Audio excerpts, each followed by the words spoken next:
Assalamualaikum warahmatullahi wabarakatuh. Siang ini saya sedang berada di Kapuas, Kalimantan Tengah. Selesai tabligh akbar.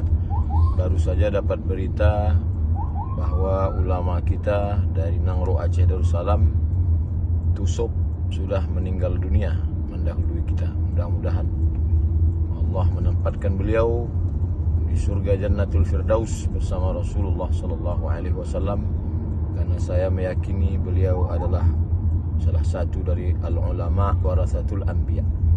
Bahasanya tinggi, hatinya rendah, ilmunya dalam.